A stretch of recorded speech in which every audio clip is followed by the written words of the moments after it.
Hello बच्चों, तो आज का हमारा टॉपिक है रिलेटिव मोशन। ठीक है, तो देखो रिलेटिव मोशन के बारे में हमने अभी पहले ही पढ़ा था जब हम मोशन वन डायमेंशन पढ़ रहे थे। अब हम रिलेटिव मोशन पढ़ेंगे टू डायमेंशन में और वन डायमेंशन में भी। यहाँ पे क्लियर है? तो देखो रिलेटिव मोशन होता क्या है। देखो रिलेटिव मोशन क्या होता है कि कोई बॉडी अगर मूव कर रही है, ठीक है, एक बॉडी है यहाँ पे, ये मूव कर रही है, इस डायरेक्शन में वो मूव कर रही है। क्लियर है? अब ये मूव कर रही है और इसको कोई बंदा ऑब्जर्व कर रहा है। ये बॉडी ए है और यहाँ पे दूसरी बॉडी है बी, जो इसको एब्जॉर्व कर रही है इसके मोशन को। क्लियर है? तो इस फ्रेम से जब हम इसके मोशन को एब्जॉर्व करेंगे तो हम क्या कहेंगे, इस मोशन को हम क्या कहते हैं, रिलेटिव मोशन कहते हैं। क्लियर है? तो रिलेटिव मोशन हम क्या कह सकते हैं, motion of a body, motion of a body as seen from a reference frame which may be at rest or motion is called relative motion of body with respect to frame। ठीक है कि देखो इस frame में हम बैठ के इस मोशन को स्टडी कर रहे हैं, ऑब्जर्व कर रहे हैं। ठीक है, तो इसके मोशन को हम क्या कहेंगे, इस बॉडी के मोशन को हम क्या कहेंगे, रिलेटिव मोशन कहेंगे। किसके रिलेटिव मोशन है ये, इस बी बॉडी के रिलेटिव मोशन। क्लियर है? इसको और अच्छे से समझते हैं कि आपको ये एक बॉडी दे रखी है जो कि 10 मीटर पर सेकेंड की वेलोसिटी से मूव कर रही है, 10 पाई कैप से। क्लियर है? और ये जो बी वाली बॉडी है ये भी मूव कर रही है 7 I cap metre per second. Clear है? तो अगर एक के रिस्पेक्ट में बी की वेलोसिटी निकाल लूं, relative velocity of A with respect to B, अगर ए की रिस्पेक्ट में मैं बी की वेलोसिटी देखूं तो वो कितनी आएगी। देखो ए यहाँ पे अगर जब ए जो है वो 1 सेकंड में कितना डिस्टेंस ट्रेवल कर रहा है, 10 मीटर एक्स एक्सिस में, और बी 7 मीटर डिस्टेंस ट्रेवल कर रहा है। क्लियर? पर सेकंड में। तो अब देखो ये इसको स्पीड के साथ मूव कर रहे हैं, तो इसको जो बी है वो कितनी स्पीड से आती हुई दिखेगी। तो देखो जो बी ए की वेक्टर निकालेंगे हम, वो कितना आ जाएगा, बी ए माइनस बी बी। क्लियर है? इस वेक्टर में से इस वेक्टर को माइनस कर दोगे तो हमें क्या मिल जाएगा, बी ए भी वेक्टर मिल जाएगा। तो ये कितना आ जाएगा, बी ए कितनी है, 10 I cap minus 7 I cap, तो कितना आ गया, 3 I cap metre per second. ये आ गई relative velocity of A with respect to B. Clear हुआ ये?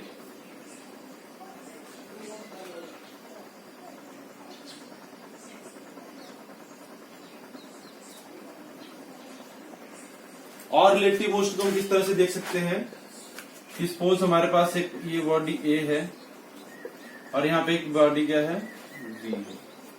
क्लियर है? ए मूव कर रही है इस डायरेक्शन में, ये मूव कर रही है इस डायरेक्शन में। क्लियर हुआ?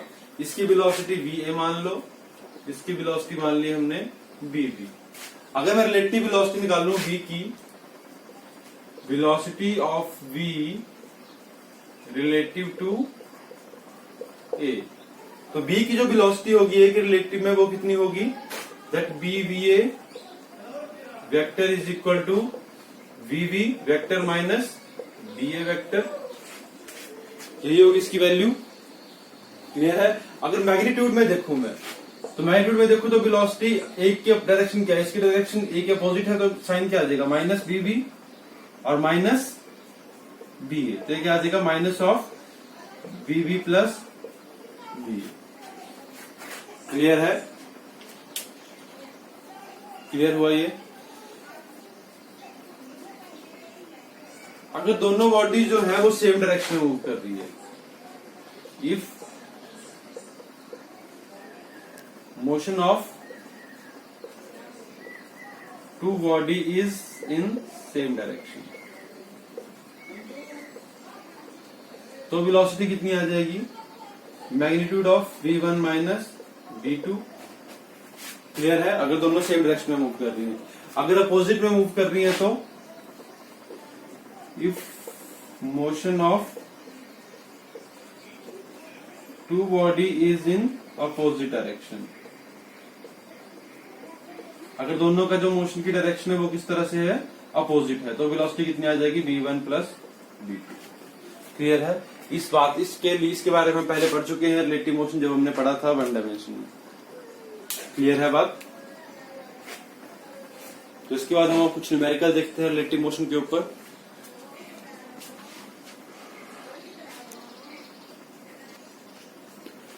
तो बच्चों यहाँ पे हमने एक न्यूमेरिकल दे रखा है, इसमें हमें बोला हुआ है on a straight road cyclist are riding one after the other at a separation of 30 metre.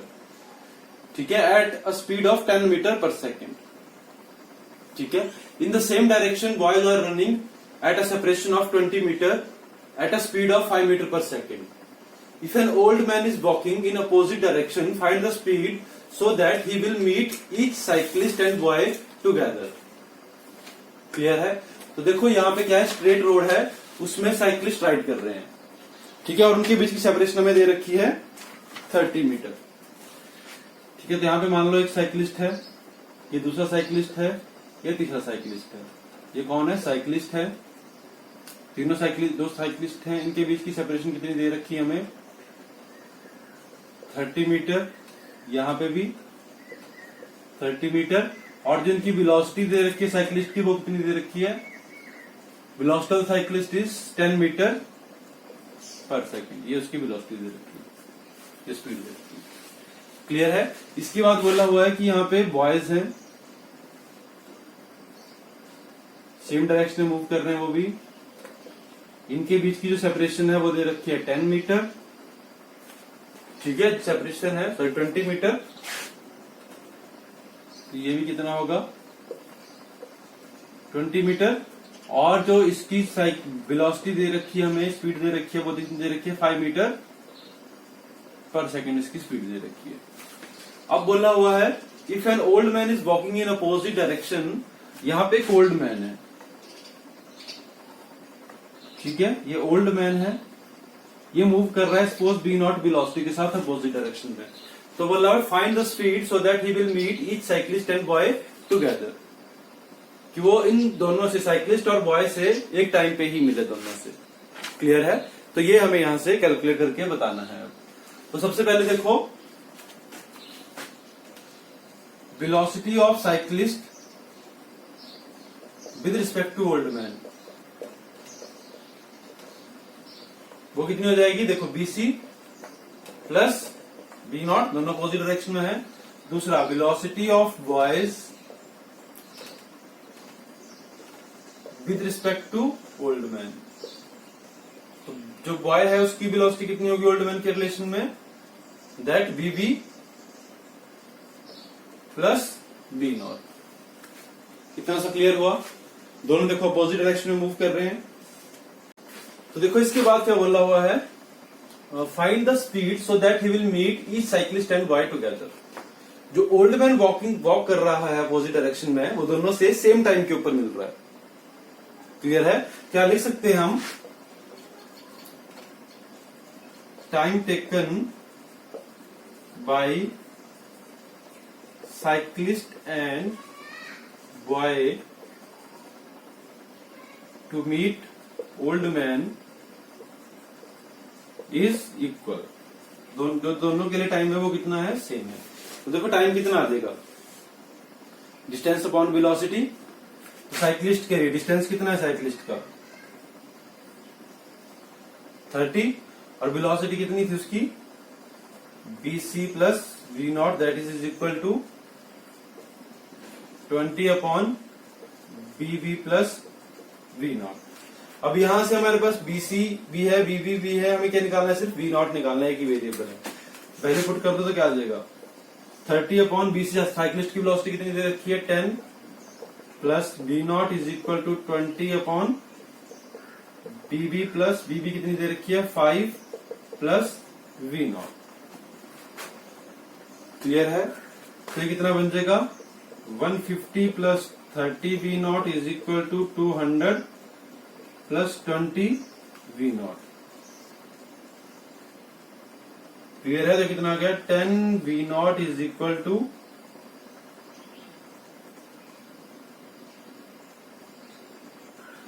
50, sorry 10 V naught is equal to 50। तो वी नॉट कितना आ गया? 5 मीटर पर सेकेंड। क्लियर है?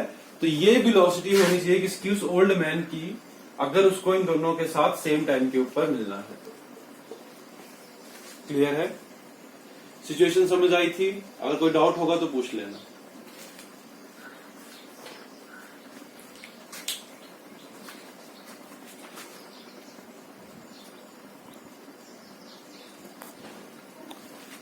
बच्चों इसके बाद नेक्स्ट प्रॉब्लम है, बहुत कॉमन सी प्रॉब्लम है। A thief is running away on a straight road at 9 metre per second. ठीक है, थीफ है वो रोड के ऊपर भाग रहा है, जिसकी वेलोसिटी है कितनी, जिसकी स्पीड कितनी है स्ट्रेट रोड के ऊपर। यहाँ पे मान लो एक थीफ है,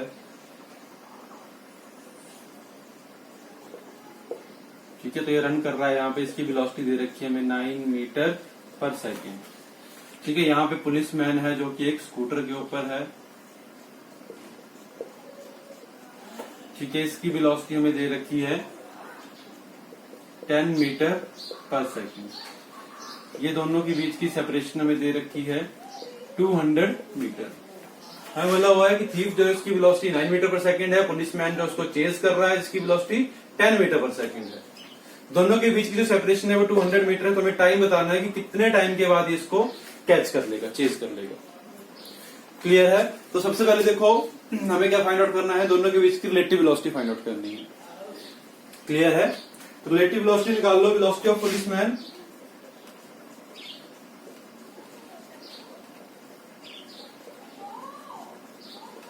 with respect to thief.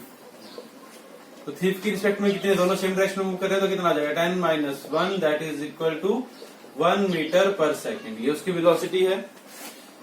Distance कितना है दोनों के बीच में, जो सेपरेशन है वो दे रखी है हमें 200 मीटर। क्लियर है? तो इसके बाद हमने कैलकुलेट क्या करना है, टाइम कैलकुलेट करना है। तो टाइम सिंपली कितना आ जाएगा, डिस्टेंस अपॉन वेलोसिटी। तो कितना आ गया 200 metre by 1 metre per second. तो कितना आ गया ये 200 सेकेंड। तो टाइम, इतने टाइम के बाद जो है पुलिस मैन इसको चेज कर लेगा।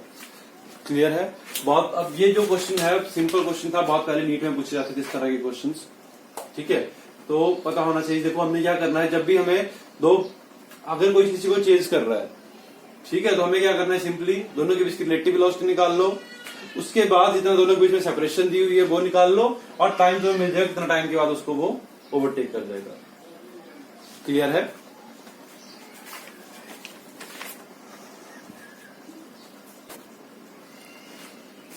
तो बच्चों इसके बाद नेक्स्ट प्रॉब्लम है, अ बस is moving at 10 metre per second on straight road. ठीक है, यहाँ पे एक बस है,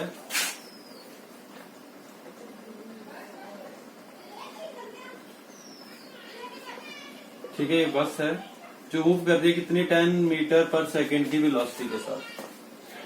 क्लियर है? स्ट्रेट रोड के ऊपर। और एक स्कूटरिस्ट है, स्कूटरिस्ट 80 मीटर बिहाइंड। यहाँ पे एक स्कूटरिस्ट है,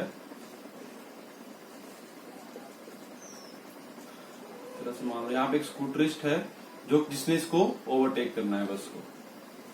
क्लियर है? इसकी वेलोसिटी है कितनी 5 मीटर पर सेकेंड।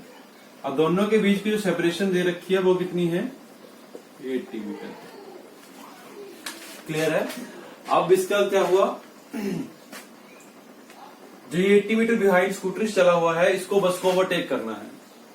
क्लियर है? इसको बस को ओवरटेक करना है 100 मीटर के अंदर। ठीक है, ये 100 मीटर के अंदर अंदर ही बस को ओवरटेक करना चाहता है।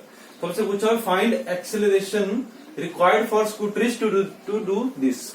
ठीक है, ऐसा करने के लिए स्कूटरिस्ट की जो एक्सेलरेशन होनी चाहिए वो कितनी होनी चाहिए, वो हमें कैलकुलेट करना है। क्लियर है? तो सिचुएशन समझ आई?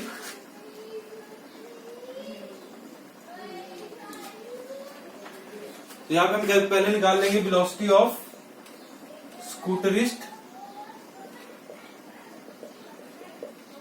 विद रिस्पेक्ट टू बस, कि बस की रिस्पेक्ट में जो स्कूटरिस्ट की वेलोसिटी है वो कितनी होगी, तो क्या आ जाएगा, velocity of scooterist with respect to bus that is equal to 5 minus 10, तो ये कितना आ जाएगा, -5 मीटर पर सेकेंड।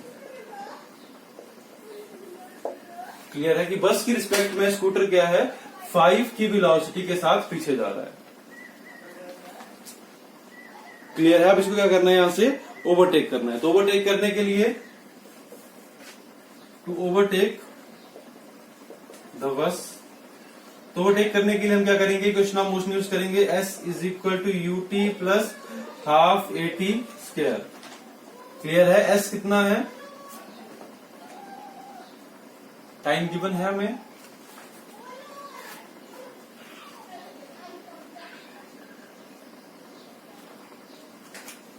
कि overtake the bus in 100 second है बच्चों यहाँ पे, ठीक है, मीटर नहीं है, 100 सेकेंड में ओवरटेक करना है इसको। तो टाइम हमें 100 सेकेंड दे रखा है, तो एस कितना दिया है, सेपरेशन कितनी दे रखी है दोनों के बीच में, कितने डिस्टेंस के अंदर उसको, कितना डिस्टेंस था दोनों के बीच में, 80 मीटर था। अब यू कितनी है उसकी initial velocity, -5 into 100 plus half into a into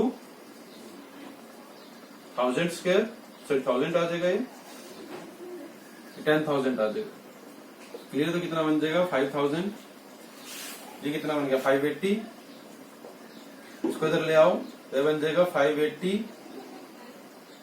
divided by 5000 is equal to acceleration. तो यहां से एक्सेलरेशन आ जाएगी हमारे पास 0.116 मीटर पर सेकेंड। ये उसकी एक्सेलरेशन होनी चाहिए उस बस को 100 सेकेंड में ओवरटेक करने के लिए। क्लियर है। यहां से वो मूव करना शुरू करा, दोनों के बीच की सेपरेशन 80 मीटर दे रखी है, 100 सेकेंड में इसको स्कूटर को, बस को ओवरटेक करना है। क्लियर है। तो पहले जो वेलोसिटी थी स्कूटरिस्ट की विद रिस्पेक्ट टू बस, वो निकाल लो कि स्कूटरिस्ट की कंपैरिजन, बस के कंपैरिजन में स्कूटर की कितनी वेलोसिटी है। क्लियर है। तो वो कितनी थी, -5 मीटर पर सेकेंड है। कि बस को क्या दिखेगा, ये बस है, इसको दिखेगा कि जो स्कूटरिस्ट है ये 5 मीटर पर सेकेंड की वेलोसिटी के साथ पीछे मूव कर रहा है। क्लियर है। तो ओवरटेक करने के लिए डिस्टेंस हमें पता था, एक्सेलरेशन हमें निकालनी है, टाइम हमें गिवन है, वेलोसिटी हमें गिवन थी इनिशियली। क्लियर हुआ।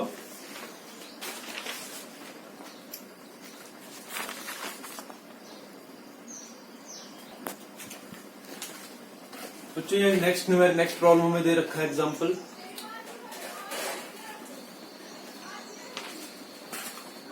तो बच्चों नेक्स्ट प्रॉब्लम दे रखी है हमें, इसमें बोला हुआ है 3 cars A, B and C are moving along a straight line as shown with constant speed.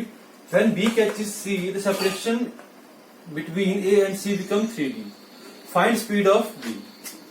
Clear है। पहले इन सबके बीच में सेपरेशन कितनी है, D है नीचे।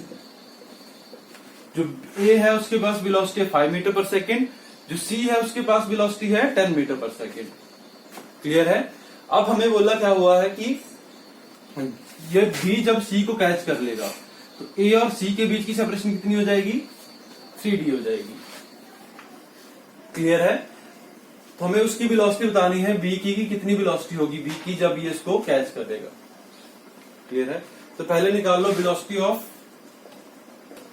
V with respect to C। दोनों सेम डायरेक्शन मूव कर रहे हैं, तो क्या आ जाएगा, BB माइनस 10 BC। ये आगे relative velocity of V with respect to C। इसका निकाल लो velocity of A with respect to C। तो A की रिस्पेक्ट में C कितना मूव कर रहा है, 5 माइनस 10, तो कितना आ गया, -5 मीटर पर सेकेंड। क्लियर है।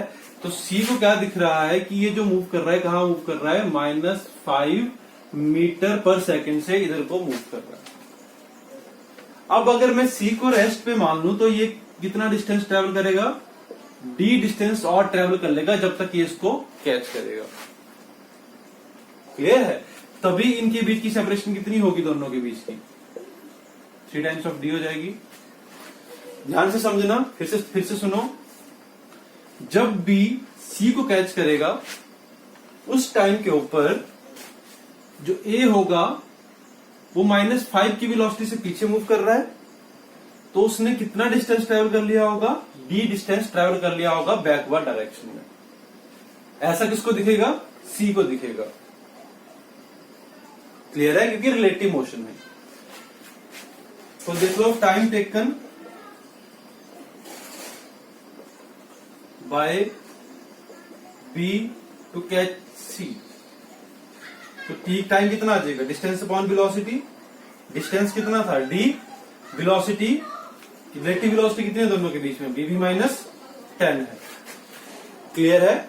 और इस टाइम को मैं किस तरह से लिख सकता हूं, ये टाइम कितना होगा, देखना ध्यान से देखना इसको मैं लिख सकता हूं d/5 is equal to d upon bv minus 10। Clear है कि इतने टाइम में जो a होगा उसने कितना डिस्टेंस ट्रेवल कर लिया होगा, a को उतना डिस्टेंस ट्रेवल करने के लिए कितना टाइम लगा होगा, d/5। जितने टाइम में इसने इसको कैच करा उतने टाइम में ये इतना पीछे आ गया, तो जितने टाइम में इसने इसको कैच करा वो टाइम ये, वो कितना है d/b माइनस 10, वो टाइम ये, और उतने ही टाइम में ये पीछे आ गया। तो इस टाइम की जगह लिख सकता हूं मैं d/5।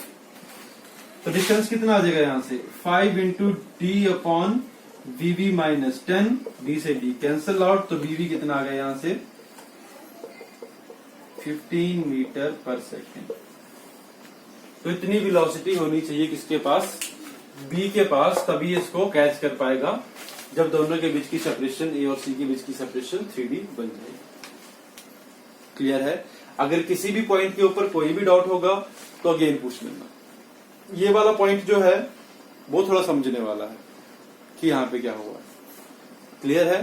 तो 2 बार सुनना, 3 बार सुनना, 10 बार सुनना, पर इस पॉइंट को क्लियर करना कि क्या हो रहा है यहाँ पे। क्लियर है। अगर रिलेटिव का कॉन्सेप्ट क्लियर होगा तभी तुम्हें पता चल पाएगा कि पीछे क्यों मूव कर रहा है उसकी रिस्पेक्ट में। इसको मैंने रेस्ट पे पकड़ लिया तो उसको क्या दिखेगा कि ये 5 की स्पीड वेलोसिटी से पीछे मूव कर रहा है। क्लियर है। तो इसको ध्यान से समझना।